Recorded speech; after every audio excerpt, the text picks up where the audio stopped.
बिस्मिल्लाहिर्रहमानिर्रहीम, अस्सलाम वालेकुम। आप देख रहे हैं द पल्स। मैं हूं मोहम्मद उसामा गाजी।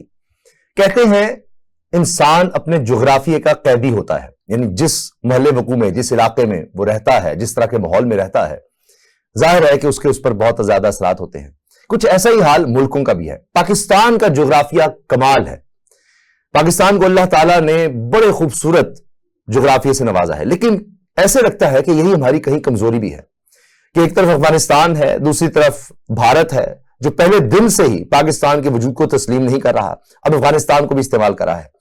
ईरान भी हमारा हमसाया है, जाहिर है कि खित्ते के लिहाज से बहुत अहम मुल्क है, हमारे उससे ताल्लुकात अच्छे हैं। लेकिन जब अमेरिका ईरान जंग हो, अभी तक बातचीत चल रही है, लेकिन हालात ये नहीं कह सकते कि आइडियल हैं, उसके असरात भी बराह रास्त पाकिस्तान पर पड़ते हैं। तो ये मसाइल पाकिस्तान को दरपेश है। दहशतगर्दी पाकिस्तान में करवाना इसलिए आसान है कि बॉर्डर आप देखिए कितना तवील भारत के साथ, वहां पर अगर आप उसको फेंसिंग कर लें, उसको मजबूत बना लें, तो अफगानिस्तान की तरफ से काम शुरू हो जाता है। फिर ईरान की सूरत बदलती है तो उसकी सरहद से पाकिस्तान में दहशतगर्दी करवाना आसान हो जाता है। अब देखिए, पाकिस्तान में एक इंटरनेशनल कॉन्फ्रेंस होती है इंडस वाटर्स ट्रीटी पर, तो हमारे यहां उस पर बात करने की बजाय अगर आप सोशल मीडिया को देखिए तो एक नौजवान साफी लड़की ने उस पर बात की कि जी ये आलमी कॉन्फ्रेंस हो रही है, तो हमने क्या किया कि उस पर ही मीम्स बनाना शुरू कर दी कि इंडस वाटर्स ट्रीटी ये कह रही है। तो जल्दी में कुछ लोगों को महसूस हुआ कि वो इंडस वाटर्स स्वीटी कह रही है, जबकि उसने इंडस वाटर ट्रीटी कहा था। बताना मैं चाह रहा हूं कि हमारे लिए ये कितना बड़ा मसला है, हमारी बका का मसला है। पानी हयात की अलामत है। जहां पानी नहीं है जिन सियारों पर, वहां पर इंसानियत नहीं, वहां पर जानदार नहीं बच सकते। और भारत कह रहा है सबके सामने कि हम तो तुम्हारा पानी रोकेंगे, तुम्हें प्यासा मारेंगे। और हम उसमें से चीज क्या निकालते हैं कि जी उस बच्ची ने लफ्ज ठीक बोले या नहीं बोले। आलमी सतह पर वो कॉन्फ्रेंस हो रही है। हमारे मसाइल बहुत बड़े हैं, गंभीर हैं। अगर माशी तौर पर हमें तरक्की करनी है, खुशहाली की तरफ जाना है, हमारा मुस्तकबिल दहशतगर्दी के साथ आगे नहीं बढ़ सकता। अब अफगानिस्तान की तरफ से पाकिस्तान पर ड्रोन हमले होते हैं, उनको नाकारा बनाया जाता है। तो इस सूरत हाल कब तक ऐसी रहेगी? कब पाकिस्तान की इस दहशतगर्दी से जान छूटेगी? आज हम इस पर बात करेंगे। इकरा हारिस मेरे साथ हैं, एंकर पर्सन है, तज्जियाकार है। राजा फैसल साहब साफी तज्जियाकार। जनाब डॉक्टर नसीम साहब ने हमें ज्वाइन किया, माहिर बैनुल-अक़वामी अमूर है। इकरा आपसे आगाज करूंगा। पहले हम बात कर लेते हैं अफगानिस्तान की। अब ऐसे लगता है कि अफगान हुकूमत वही वो 90 की दिहाई में एक उनकी मेंटेलिटी वही है कि हमने जिंदगी में आगे नहीं बढ़ना, कोई माशी तौर पर आगे नहीं जाना, कोई तालीमी लिहाज से आगे नहीं जाना। एक गुरिल्ला वॉरफेयर की एक मेंटेलिटी है, वो उससे बाहर नहीं आ रहे और हमारे लिए एक बहुत बड़ा मसला बन चुका है। बहुत शुक्रिया उसामा। बेशक आप दुरुस्त फरमा रहे हैं। और जब भी मैं ये अफगानिस्तान के इशू पर बात कर रही होती हूँ या प्रोग्राम कर रही होती हूँ, मुख्तलिफ दिफाई तज्ज़ियाकारों से जब मैं बात करती हूँ तो वो एक बड़े बड़े पर्टिनेंट रहते हैं कि पाकिस्तानी कभी बाज कोशिश की, डोजियर्स दिखाए, इंटरनेशनल प्लेटफॉर्म्स पर लेकर गए, दिखाया कि किस तरह भारतीय प्रॉक्सीज के जरिए अफगानिस्तान जो है वो पाकिस्तान के अंदर दहशतगर्दी कर रहा है, लेकिन कोई भी असर इससे कुछ नहीं हुआ।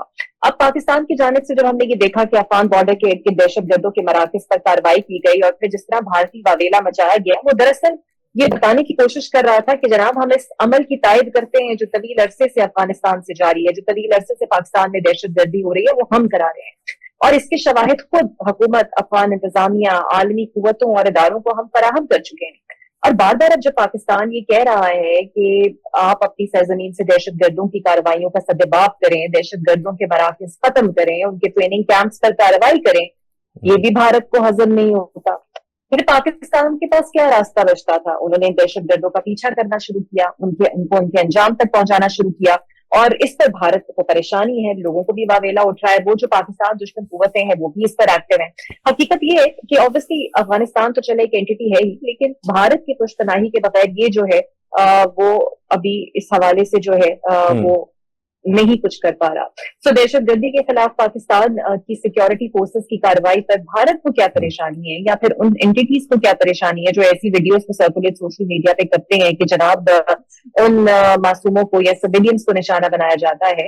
लेकिन हमें एक हमारे पास एज जरूर है, और आप भी इससे एग्री करेंगे कि हमने एक सफारती दबाव भी बरकरार रखा। हमने सफारती सतह पर भी बड़ी कोशिश की, एंड तक कोशिश की। फिर चीन और उसके बाद हमारे दोस्त ममालिक जब बीच में आए, हमने ऑपरेशन रोक भी दिया। लेकिन कितना पाकिस्तान बर्दाश्त कर सकता है? अपनी दाखिली सलामती को बेहतर बनाने के लिए मुझे लगता है कि जो भी हमें करना पड़ेगा वो जरूर करेंगे। और फिर आप इसे अफगान इंतजामिया की नाकामी कहिए कि वहां पर जिस तरीके से इंसानी हकूक की पामाली होती है, जिस तरीके से औरतों को कयाम कोड़े मारे जाते हैं, एजुकेशन फैसिलिटीज बच्चों के लिए नहीं है, हेल्थ फैसिलिटीज नहीं है, यहाँ तक कि जितना उन्हें फूड सिक्योरिटी के नाम पर इमदाद आती है वो भी वहां पर भी बहुत ज्यादा करप्शन है, भूख है, अफलास है। तो ये जो जाहिल माइंडसेट है, मुझे लगता है इसके अलावा तो और कोई हल नहीं। राजा फैसल साहब, आप तो जाहिर है कि भारत में भी आग लगाने के माहिर हैं। आपको जिस तरह बुलाया जाता है और अकेले आप पैनल में होते हैं, वहां भारतीय बड़े बड़े लोग बुलाए जा रहे होते हैं, लेकिन आपके आगे उनकी चल नहीं रही होती। अगर मैं नोट भी करता हूं कहीं वो आवाज भी कम कर देते हैं, बड़ी बड़ी शोबदाबाजी करते हैं, लेकिन आप छाए होते हैं। ये बताइए सर कि ये ड्रोन्स उनके पास किस तरह से आ रहे हैं अफगान तालिबान के पास? और ठीक है कि हमने उनको नाकारा बनाया, तबाह कर दिया, मगर स्टेबिलिटी तो इस तरह से नहीं आ सकती जब तक ये चीजें नहीं रुकती। हमने देखा जब इनके ठिकानों को, दहशतगर्दी के ठिकानों को निशाना बनाया गया, उससे हमने दहशतगर्दी कम होते जरूर देखी है। लेकिन अब ये ड्रोन वाला मामला इन्होंने शुरू कर दिया है, जो कि कोई बड़ी हाई टेक्नोलॉजी नहीं है, लेकिन जाहिर है कि उसके लिए खतरा तो होता है, कहीं भी गिर रहा है, हमारे औरतें बच्चे शहीद हो रहे हैं इससे। जी बिल्कुल ऐसी है। और ये जो ड्रोन्स वाला मामला है ये बड़ा ही गंभीर मामला है, और इसमें उस जो रॉ की इन्वॉल्वमेंट है वो बड़े पैमाने पे है। सबसे पहले मैं ये बात बताना चाहूंगा कि काफी सारे जो ड्रोन इंडस्ट्री की जो इंस्टॉलमेंट्स हैं वो साउथ इंडिया में मौजूद है। कलकत्ता भी एक ऐसा सिटी है जहां पे कि बहुत सी इनकी इंस्टॉलमेंट्स मौजूद है, जहां से कि जो इनकी इंडिजिनस प्रोडक्शन है वो इंडिया की मिलिट्री को भी दी जाती है। लेकिन एट द सेम टाइम ये अमेरिका के ताउन से ये कंपनियां चल रही हैं, लेकिन इनका एंड यूजर जो है वो डिफाइन नहीं किया जाता। अब जो इंडियन प्रेजेंस है वो ताजिकिस्तान में भी मौजूद है। हमें बहुत अच्छे तरीके से पता है कि फारकोर नाम की एक जो एयरबेस है वो इनके पास, that actually is situated on the border of Tajikistan and Afghanistan. और ये कुंदूज जो कि one of the largest cities of Afghanistan, उससे कमोबेश भी कोई 65 किलोमीटर दूर है। और ये वहां से उस जगह को इस्तेमाल करते हुए, ये वही फारकोर वही एयरबेस है जिसको इस्तेमाल करते हुए ये अपने जो टेररिस्ट्स हैं, अपने जो एसेट्स हैं अफगानिस्तान में मौजूद, उनको ये डॉक्टर्स की रसाई और फिर मेडिकल असिस्टेंस एंड फिर military assistance, they have been providing them since a long time. अब ये जो ड्रोन्स हैं ये भी उन तक ऑफकोर्स रसाई जो है वो उसी तरफ से हो रही है, एंड उस तरफ से उनको ये पहुंचाए जा रहे हैं। ऑफकोर्स इसमें कंपनीज इन्वॉल्व की जा रही है ताकि हमारा एज अ स्टेट फुटप्रिंट नजर ना आए। लेकिन वो जो कंपनीज हैं उनके काफी सारे लोग जो हैं वो उनका आना जाना अब अफगानिस्तान में भी लगा रहता है। और इवन आई थिंक हमारे इदारे जो हैं वो उससे बहुत अच्छे तरीके से अवेयर हैं कि मैं किस किस बंदे का जिक्र कर रहा हूं यहाँ पे, क्योंकि उनके पास उनके सोशल मीडिया पे भी और उनकी लोकेशनिंग एंड पिन लोकेशंस वो तक मौजूद है कि कब कब उन्होंने अफगानिस्तान का विजिट किया और ताजिकिस्तान से वो अफगानिस्तान कब कब और कैसे कैसे गए। हमारी जो इंटेलिजेंस सर्विसेज है, खुसूसन military intelligence, they are up front और वो इनके ऊपर काम कर रहे हैं।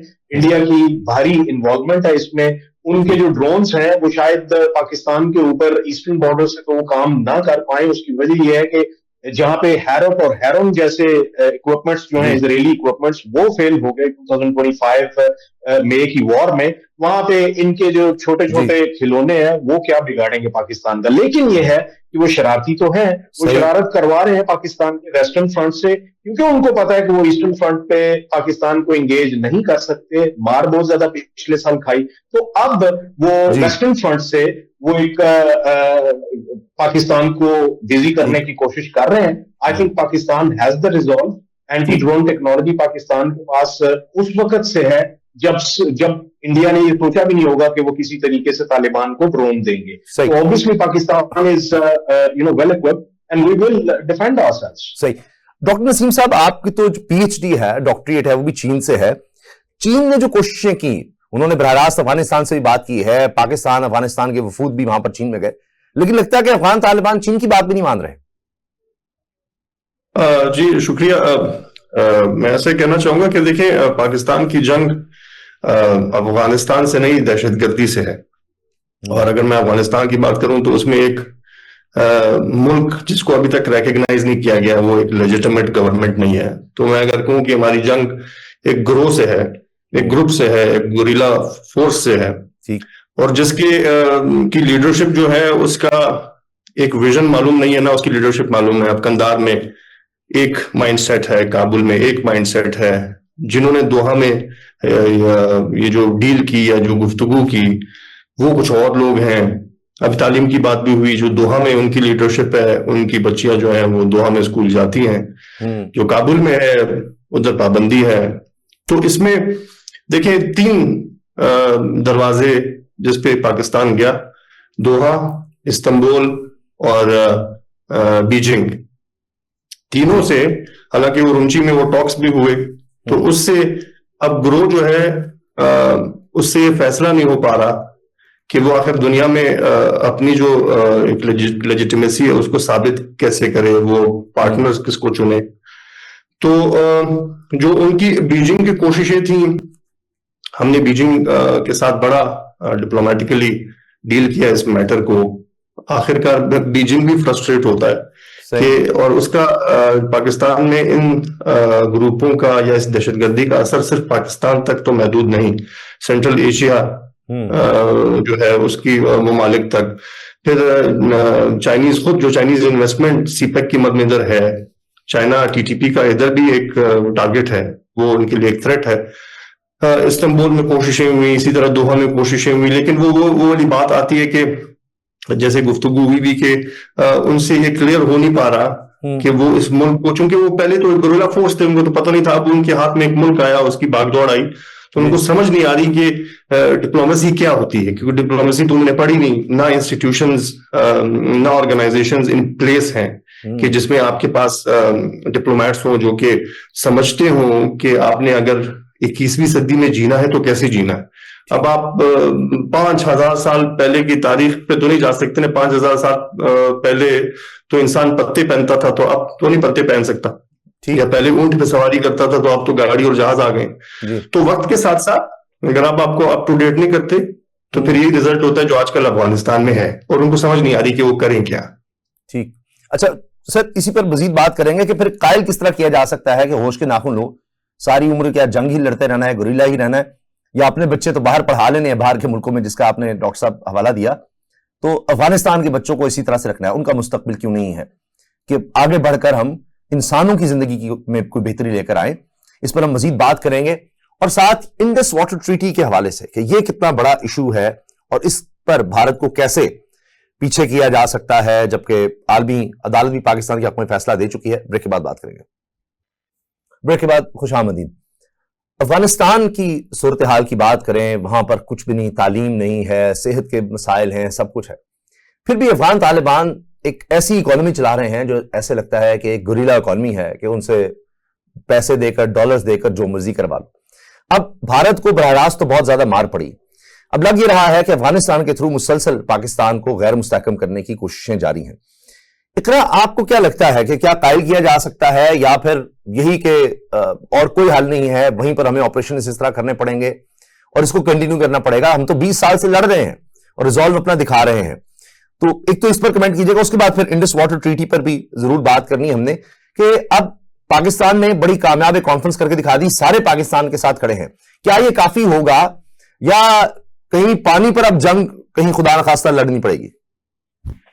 अच्छा उसामा, ये जो अफगानिस्तान वाला इशू है, पाकिस्तान ने तो जिस तरह मैंने पहले कहा अपने सबूत दिए ही, लेकिन अब आपने भी देखा होगा कि बहुत सारे इंटरनेशनल थिंक टैंक, बहुत सारी ऐसी रिपोर्ट्स आई हैं जिससे पाकिस्तान के मौकिफ की भी बड़ी अच्छे तरीके से तायद की है, और कि अफगानिस्तान जो है वो बैनुल-अक़वामी दहशतगर्दी का गढ़ बनता जा रहा है। सलामती काउंसिल की मुख्तलिफ रिपोर्ट्स में वाज़ेह तौर पर कहा गया है कि जो टीटीपी है और दीगर शिद्दत पसंद गिरोह हैं, ये न सिर्फ अफगान सरजमीन पर आसानी से नकलो हरकत भी करते हैं, बल्कि उन्हें जदीद तरीन वो हथियार दस्तयाब हैं जो गालिबन अमरीकी और नेटो अफवाज जब वहां से गए और वो छोड़ गए तो वो उनके हाथ तक गए। ये रिपोर्ट पाकिस्तान का भी मौक़िफ़ एक तो उस पर तस्दीक़ें सख्त करती हैं कि वाकई अफगानिस्तान सरजमीन से होने वाली दहशतगर्दी पाकिस्तान का मामला तो है ही, ये एक आलमी खतरा भी है। और अफगान अबूरी हुकूमत के पास ये सबूत दिए भी गए, और मुझे डोजियर आपको याद है जो दिया गया था, उसने दहशतगर्दों के ठिकाने, उनकी कयादत की अफगानिस्तान में मौजूदगी, तरबियती कैंप की लोकेशन, यहाँ तक कि पाकिस्तान के अंदर होने वाले जो मुताबिक खुदकुश हमले थे वो अफगान शहरियों के मुलविस होने के नाकाबिल तर्दीद शवाहिद उसमें मौजूद थे। तो ये बात तो तय है कि ये इल्जाम तराशी नहीं है, हकायक की बुनियाद पर बड़ा कोशिश हम करते रहे कि सिफारती मसले ये हल हो जाए, लेकिन ऐसा हुआ नहीं। और ये भी आप जानते हैं कि क़ौम मुत्तहिदा का जो चार्टर का आर्टिकल है 51, वो खुद मुख्तार रियासतों को ये हक देता है कि अगर उनकी सलामती को बैरूनी जारहियत या सरहद पार से खतरा लाहक है तो वो अपने दिफा के लिए हर मुमकिन इकदाम कर सकते हैं। और हमारा ये जो इकदाम है ये बैनुल अक़वामी कानून के ऐन मुताबिक है, वाज़ेह पैगाम बहुत दफा दे भी चुका है। दूसरी तरफ अब ये जो पानी वाला मसला है, ये तो हम जानते हैं कि पाकिस्तान के खिलाफ भारतीय प्रोपेगेंडा और काबुल के साथ जिस तरह गैर मामूली हमदर्दी है, और आज भी हमने बयान देखा दफ्तर खारजा का, ये साबित करने के लिए काफी है कि नई दिल्ली अफगानिस्तान को पाकिस्तान के खिलाफ एक प्रॉक्सी के तौर पे देखता है। और जहां तक पानी वाला मसला है, जंग तो शायद भारत दोबारा कोशिश ना करे, जिस सबक उसे अच्छी तरह पाकिस्तान ऑपरेशन बनाल महसूस से छटा चुका है। लेकिन साथ ही साथ भारत के लिए कानूनी और आईनी बहरान का भी मसला है, क्योंकि एक तरफा तौर पे इंडस वाटर ट्रीटी को भारत नहीं बदल सकता। भारतीय क़यादत माजी में जो अपने बयानात जियो पोलिटिकल एंगल से बनाती रही है कि जनाब खून और पानी एक साथ नहीं हो सकते, और स्पेशली ये जो मोदी हुकूमत है जिस तरीके से मीडिया को इस्तेमाल करती है, ये दो तरफा मसला बहुत सारे सब्जाकार कहते हैं कि स्टेट लीकी भी बन सकता है। अगर भारत मुआहदा तोड़ता है या कोशिश करता है तो चीन का फैक्टर भी हमें मद्देनजर रखना चाहिए।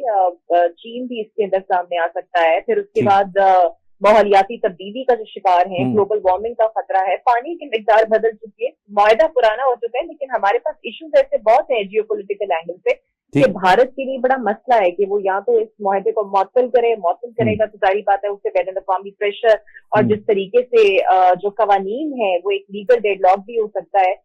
फूड इनसिक्योरिटी पाकिस्तान के लिए तो पैदा हो ही सकती है, लेकिन फिर भारत जिस तरह पाकिस्तान बड़ा वाजे कर चुका है कि अगर ऐसी कोई कोशिश करेगा तो ऑब्वियसली पाकिस्तान चुप तो नहीं बैठेगा। ठीक, राजा फैसल साहब, आपको क्या लगता है ये जिस तरह से अब चिनाब का पानी वो ब्यास में डालकर डैम्स बनाकर जब चाहा पानी रोक लिया, और जब देखा कि पानी की काफी बहुतात है सैलाब में, ये तो अभी जारियत है, अभी मुसद्दिक पुलिस साहब ने कहा 6000 पाकिस्तानी मौत का शिकार हो चुके हैं, ये भारत की वजह से, इन कारिस्तानी की वजह से, इतने तो जंग में नहीं गए।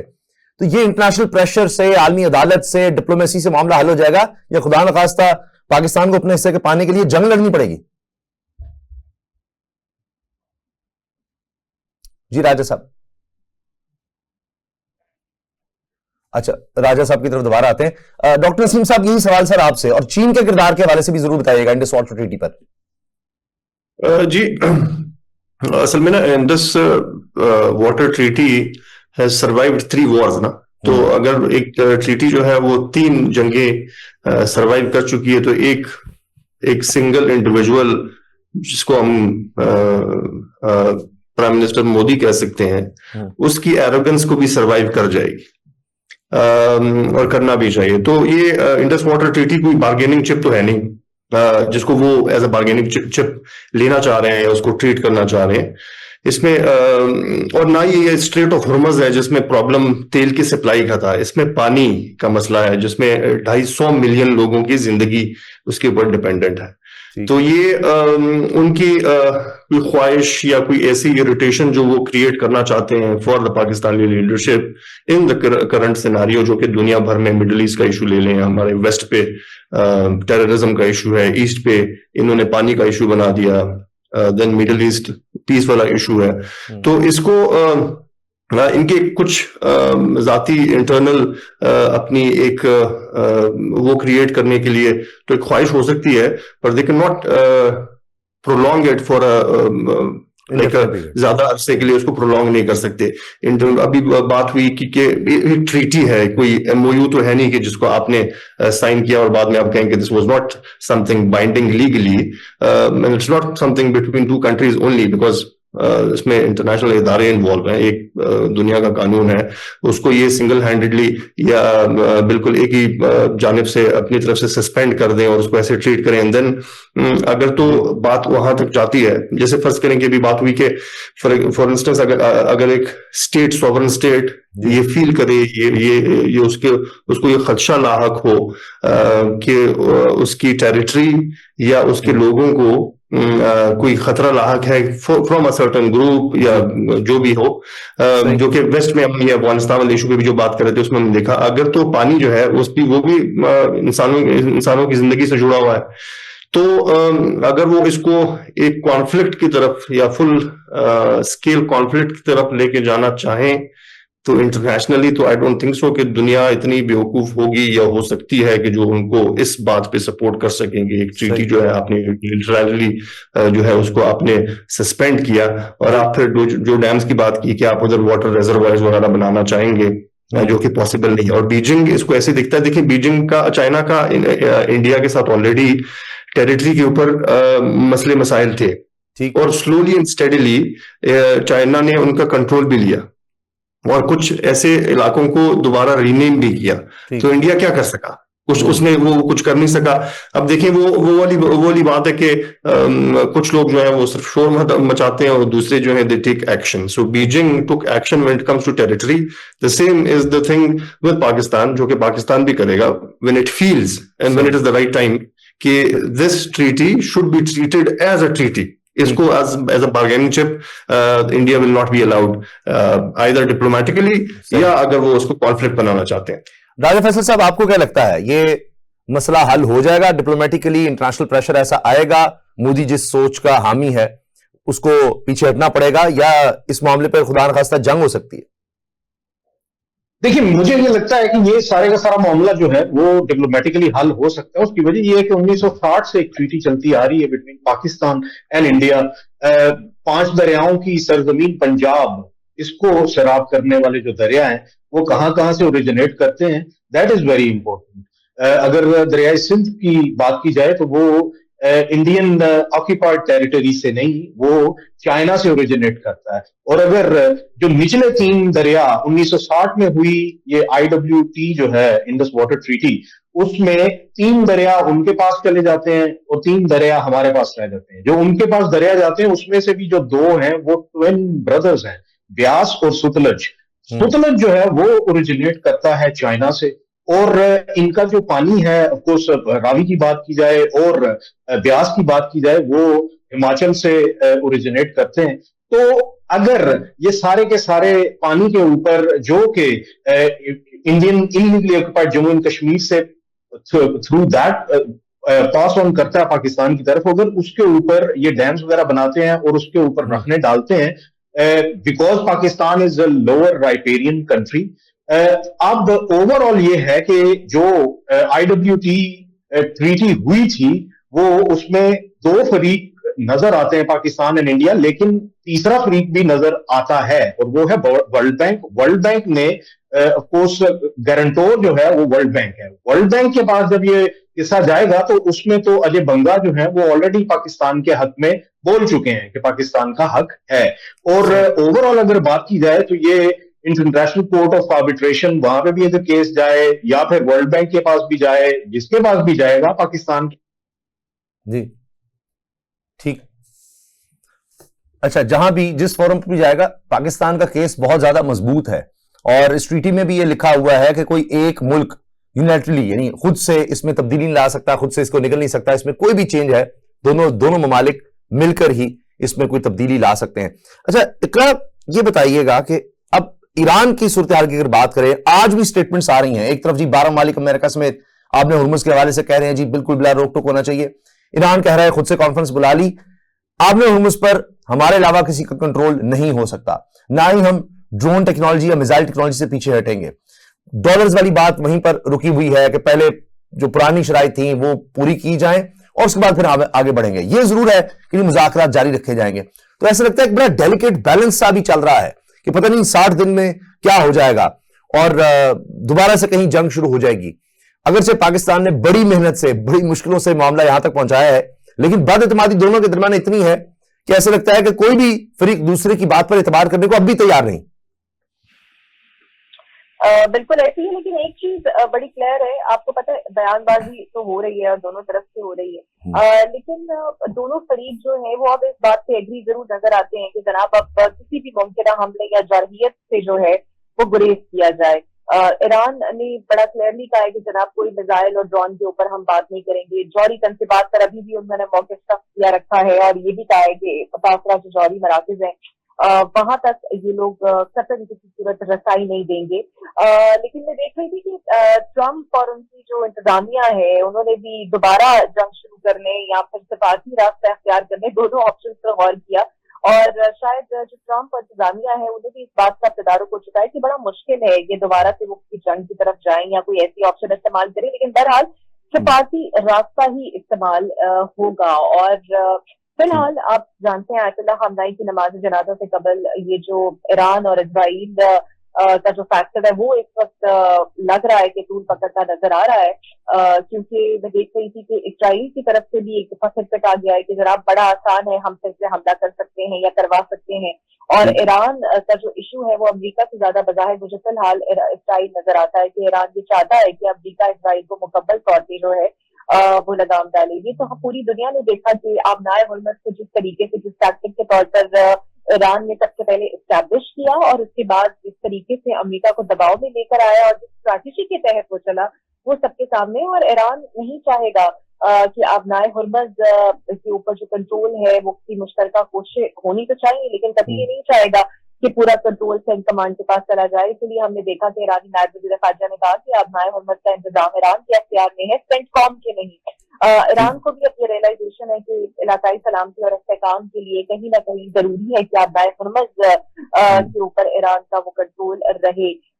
लेकिन मामलात बज़ाहिर ऐसे लग रहा है कि सफारती तौर पर ही चलेंगे। अभी खबर पे देखती रही थी कि खाकदार और अमीर कतर का राब्ता हुआ है और ये जो कोशिशें हो रही हैं और जिस तरीके से मुज़ाकरात हो रहे हैं उससे भी दोनों ने इत्मीनान का इज़हार किया है। तो I think move in the better direction, at least तब तक जब तक ख़ामनेई साहब का जनाजा नहीं हो जाता। और क्योंकि ईरान ख़ामनेई के जनाजे से शायद दुनिया बिलखसूस अमेरिका और इजराइल को एक पैगाम भी देना चाहते हैं कि जो नुकसान हुआ और जिसके बाद ईरान और ईरानी क़यादत और कुव्वत इकट्ठी होकर खड़ी हुई वो एक नाकाबिले तस्खीर कुव्वत जरूर बनी है। डॉक्टर नसीम साहब, आबनाए हुर्मुज़ पहले हमने नहीं देखा कि इतना अहम हो चुका हो कि अब उसी पर सारी जंग लड़ी गई, उसी पे सारा इन्हिसार था कि जी आबनाए हुर्मुज़ जो है ओपन होनी चाहिए। अब अमेरिका के लिए सबसे बड़ा मसला वो बना हुआ था, ड्रोन, मिसाइल, ये सब चीजें फिर पीछे चली गई, ताकि न्यूक्लियर प्रोग्राम भी।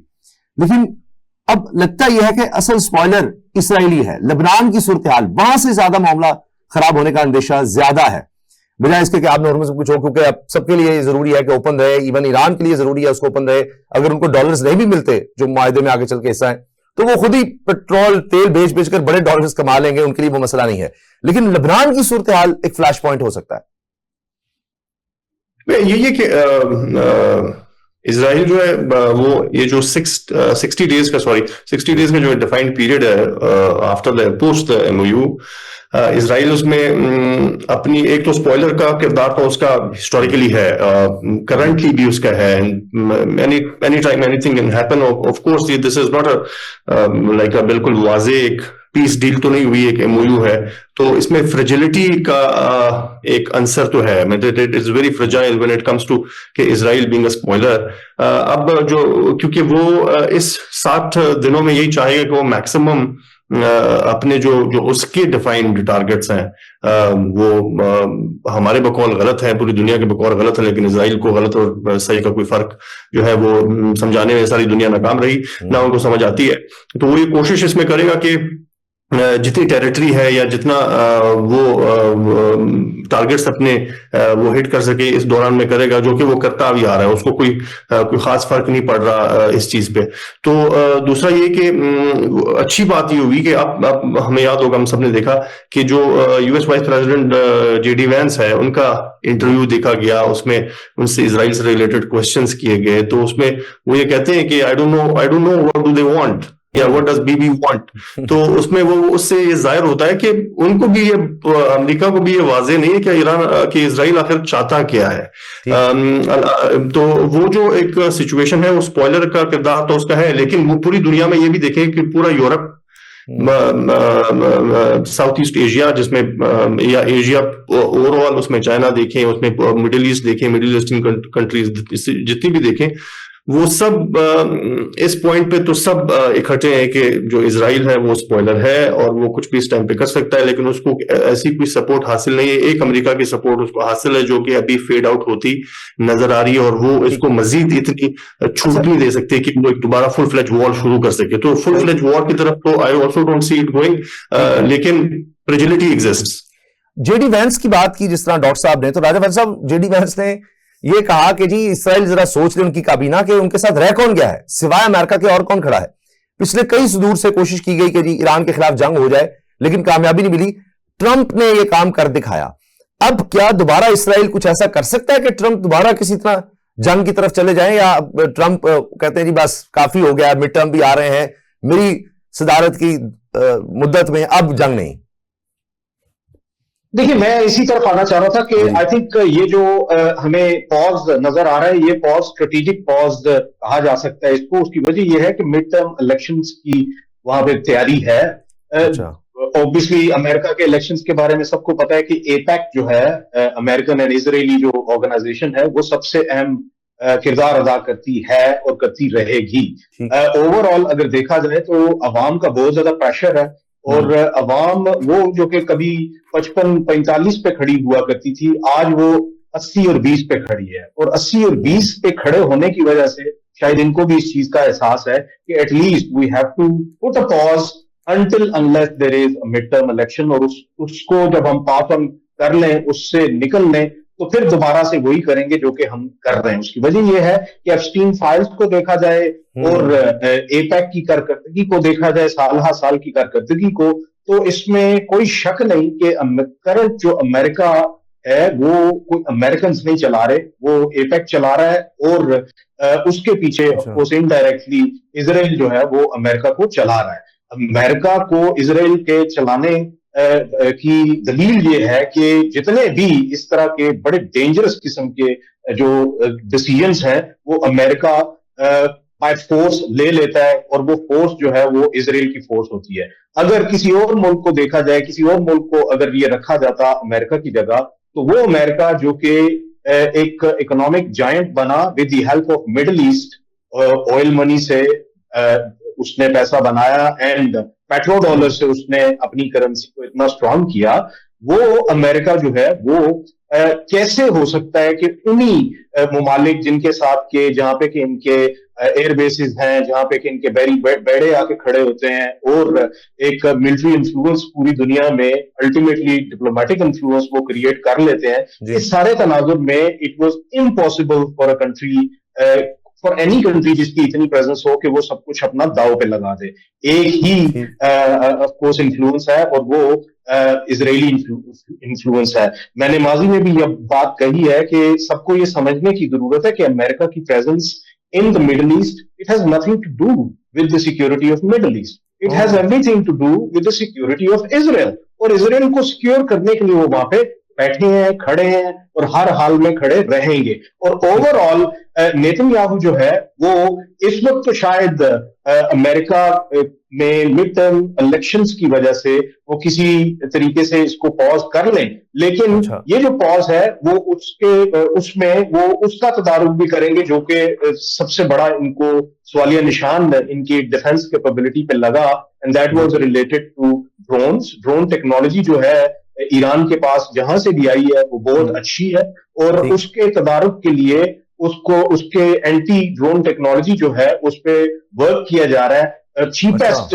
वे में वर्क किया जा रहा है कि किसी तरीके से इजराइल जो है वो टाइम गेन करके तो वो जैसे ही ईरान जो है वो अपने ड्रोन्स को इनिशिएट करेगा किसी तरीके से उनको सॉफ्ट किल जो है वो उसके ऊपर कर सकता होगा। ये सारा जो है ये एक टाइम गेन किया जा रहा है और मेरे ख्याल में ये जंगबंदी जो है ये पायदार नहीं होगी।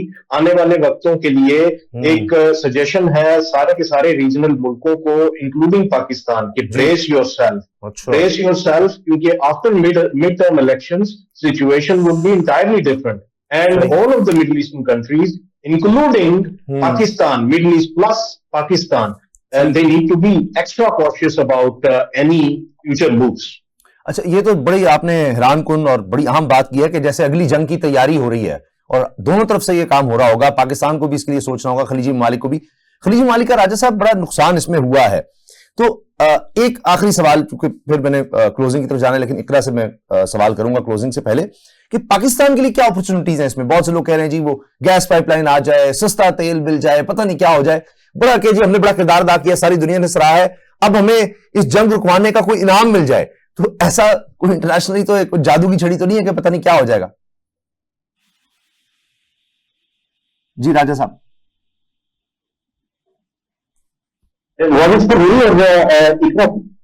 जी जी जी राजा साहब, आपसे सवाल है ये।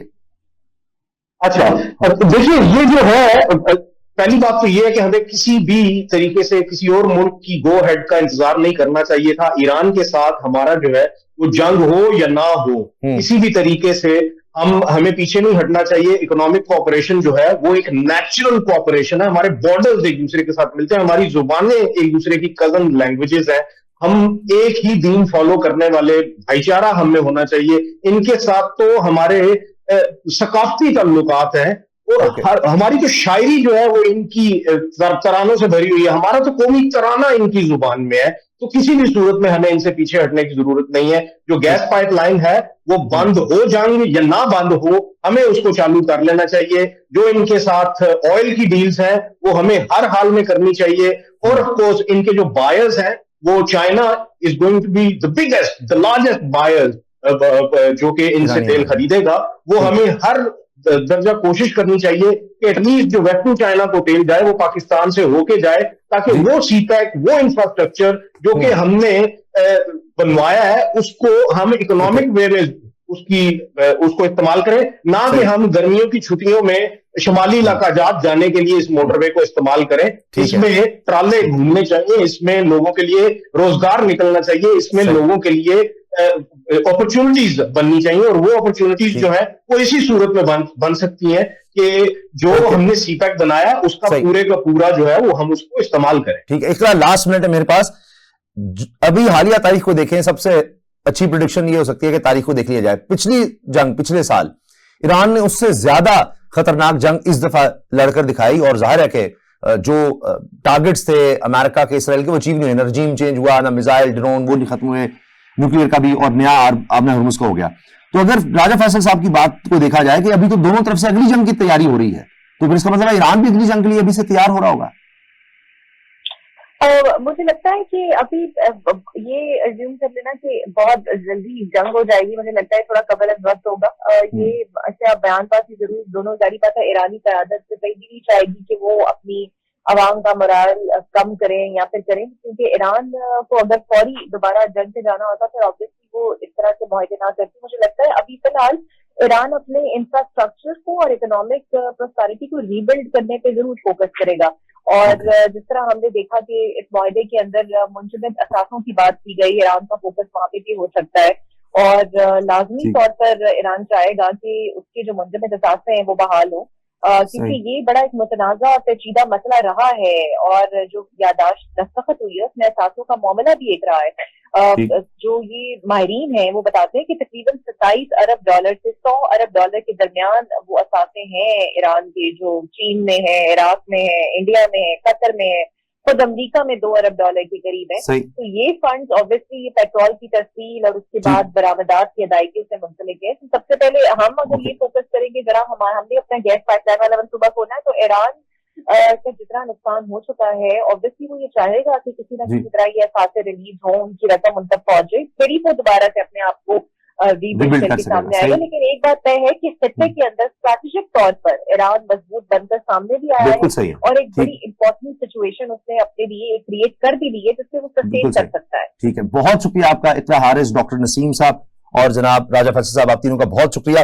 अभी फौरी तौर पर तो ऐसा नहीं है कि कोई जंग दोबारा छिड़ने जा रही है, लेकिन ऐसे लगता है कि तैयारी दोनों तरफ से है कि महीनों बाद सही, या जिस हमने देखा 1 साल के वक्फे से दोबारा, बल्कि 1 साल भी नहीं गुजरा था तो फिर जंग शुरू हो गई, तो अभी भी दोनों तरफ से अपनी तैयारियां पूरी की जा रही हैं। इजाजत दीजिए, अल्लाह हाफिज।